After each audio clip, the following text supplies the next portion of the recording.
every time you sit in a car like that, and if you're not a full professional and if you haven't done it for 4 months, obviously you have a little bit of interpretation and you just, Did you get little butterflies? Yeah, 100%.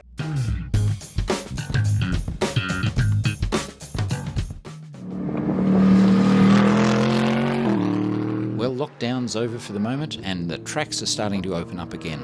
Today it's a practice day at Sydney Motorsport Park and I've popped in to catch up with an old friend. Someone appropriately known as Der Minister für Begeisterung, for enthusiasm. Richard doesn't really conform to the stereotype of your flashy GT3 Lamborghini driver. For a start, he's not into rap, he's not covered in bling, and as far as I know there aren't any secret drug compartments in the car. He keeps quite a low profile on his racing and talks down his own driving ability. But low 130s around here is quick by anyone's standards. I quite like the guy, but you make up your own mind.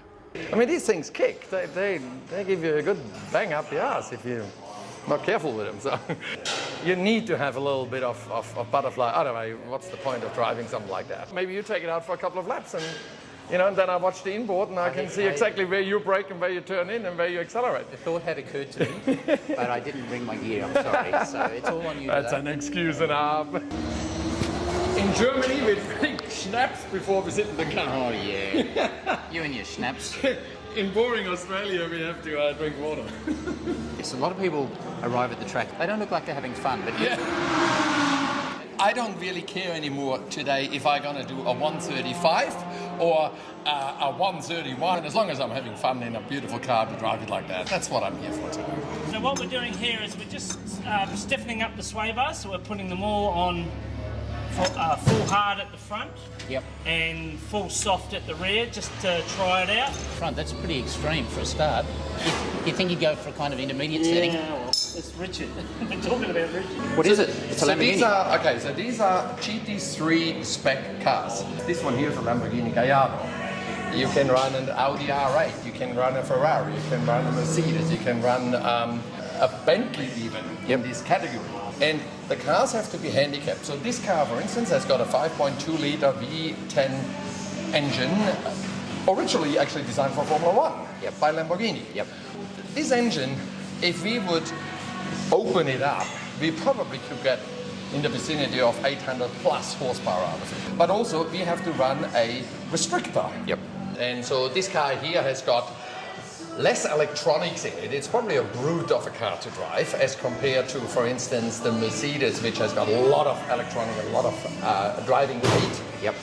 This one here has got a very basic traction control and a very basic ABS, and the rest of it is all up to the driver. So, how old is it? What year is it? So this is a 2015. Okay. So this car is built by Reiter Engineering. So they actually built the car for Lamborghini. This one here is configured to 640 horsepower. That's more than I thought. That's really good. Yeah, it gives you a bang. I mean, it goes 1,175 kilos. So you can imagine what that does. Yeah, it goes pretty well. And 0 to 200, I think in the vicinity of 8 seconds. So okay, it's pretty quick. Chassis is a Lamborghini. Everything else is handmade. Everything else is hand fabricated. The gearbox is a Hollinger, beautiful Hollinger gearbox, Australia made, fantastic little thing. The uprights and everything are all fabricated uprights. Brembo, big Brembo brakes, and it's got a very good aerodynamic package. So when you talk gearbox, so the gear ratio, first gear 125. That's in first gear. But then 150 in second, 175 in third, 200 in fourth, 230 I think in fifth, and then 280, 85 in sixth. That's very close. Very close ratio. Very close ratio. Once you get the thing launched and on the go. Yeah, absolutely. Yeah. So standing starts are a bit of an issue. You got to they are not designed for standing starts actually. And it really demolishes the clutch. Now the thing is, once you start driving it, you don't use the clutch anymore. Everything else is just done by pedal shift. So actually you just foot flat to the floor and you just change gears through. Mate, you're getting me warmed up. I want to go. Hey, look, sun's out. Perfect. Oh, good. So 4 months or something since you've been in a car. And I tell you, it just, wow, it feels good. It feels good. Almost there. Yeah, start her up. All right, start her up.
basically go out there, 2-3 laps, make sure that everything on the car is okay. I might actually come quick in the pits. They might have a quick check over that there is no leaks, nothing is wrong. And then you basically go out there, and then I'll work myself towards my braking markers. And at the beginning, I'm probably 50 meters earlier than what I should brake, and then I work myself to it, and then probably stay out there for 15-20 minutes, and then I'm stuffed anyway. Then I'll come back in.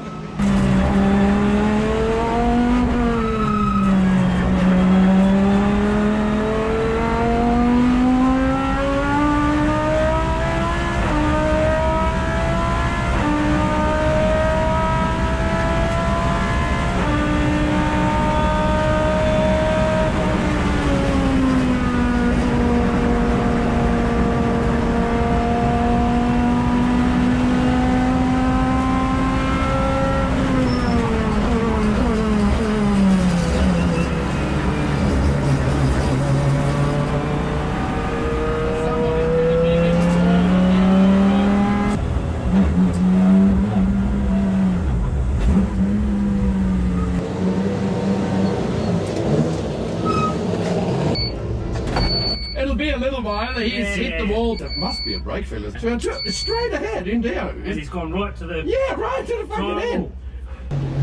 This is the essence of motorsport, isn't it? Something Hurry up and wait. Isn't it funny, you think about a Lamborghini as being affordable compared to a V8 supercar style car? You could be racing a Toyota 86. No, it's the 86s. There's all just young hotshots in it. Yeah. Oh, the drivers are too good? We hate that when the young drivers are too good. Oh. So we bought this car 3 years ago now, I think, at a Bathurst 12-hour. So it's done a complete 12-hour race. It's done 2 full seasons with the same engine, the same gearbox, the same everything. Same drive shafts even, everything is the same. So you put a basic setup in it and a basic knowledge of what a car is, and you can work on it yourself. I mean, people don't think it that way, but it actually is. Yeah.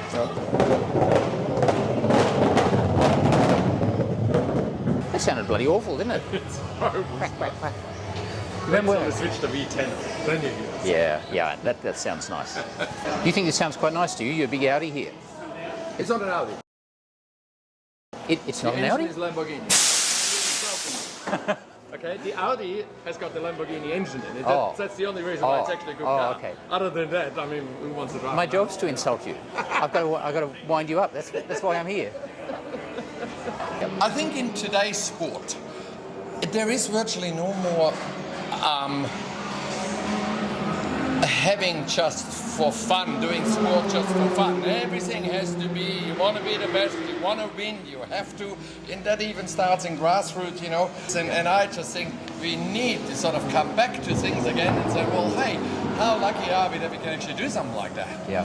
And so if I come to the track and I'm not happy, then what am I doing here? Bang for buck, this is probably the cheapest car here. Serious? No, seriously.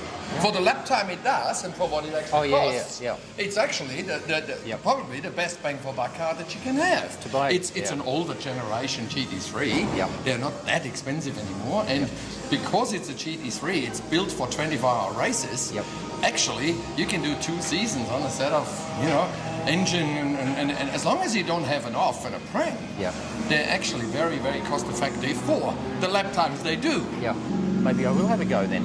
I'll nick home and get my suit. Actually, my license is out of date. That's a shame. Today you only need a driver license. You don't need a that's right. camps license. Well, So I've got lots of excuses, mate. Last time I came here, I left in a different vehicle to the one I arrived in, if you know what I mean.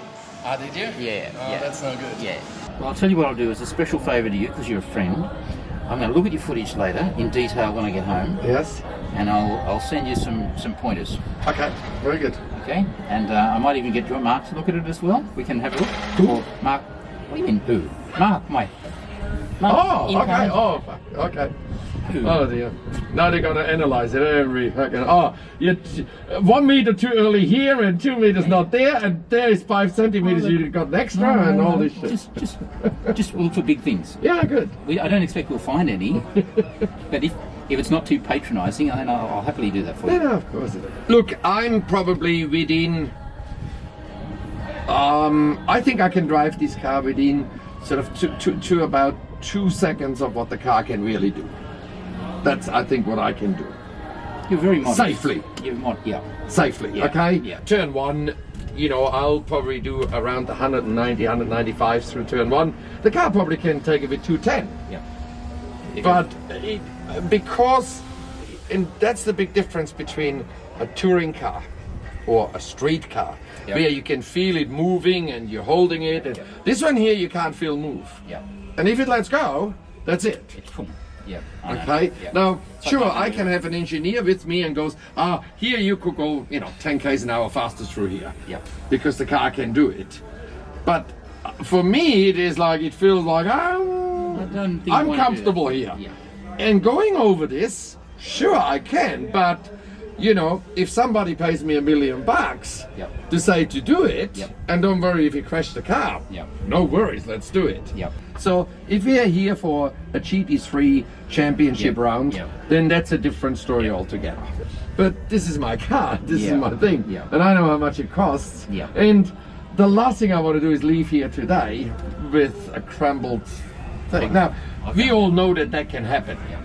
On a racetrack, that can happen. You know, that's It can happen for reasons that are your fault, and it can happen for reasons that are not your 100%. fault. So we all know that. I drive within myself, and that's what I try to do, and pushing myself to where I think is the right.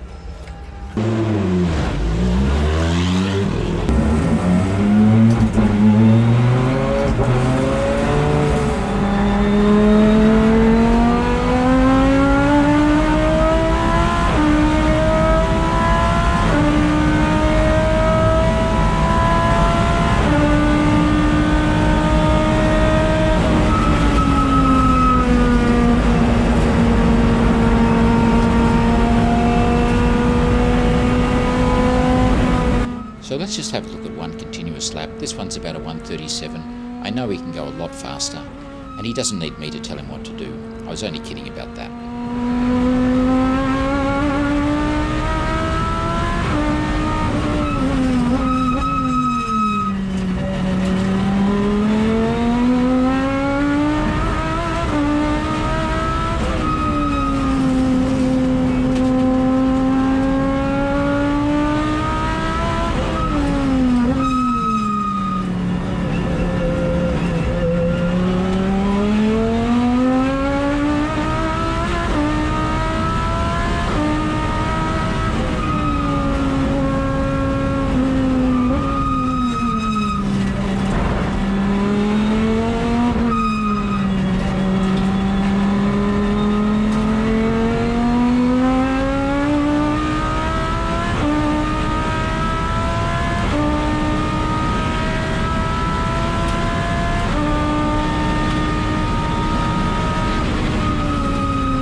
Brakes. Other than that, everything feels actually really nice, I think. Not being in it for that long. And I'm doing 35s, no worries. I saw that. On a hot day, I mean, with old tyres, that's not bad. Hey Rich, I just want to say thanks for today. I mean, not a lot's happening, but it's just fun to come out and hang out with you and see the car again. So All I can say is thank you very much for coming. Oh, my pleasure. We got a little bit of exposure for Platronic and Safety Stop. Safety Stop. Yeah, great company. It is a great company. It is a great product. Hey, thanks for hanging with us in inCARnation. We're back. So thank you so much for your continued patronage. Enjoy watching it. If you want to subscribe, give us a like, leave a comment. We love to read your comments, and we'll see you on track.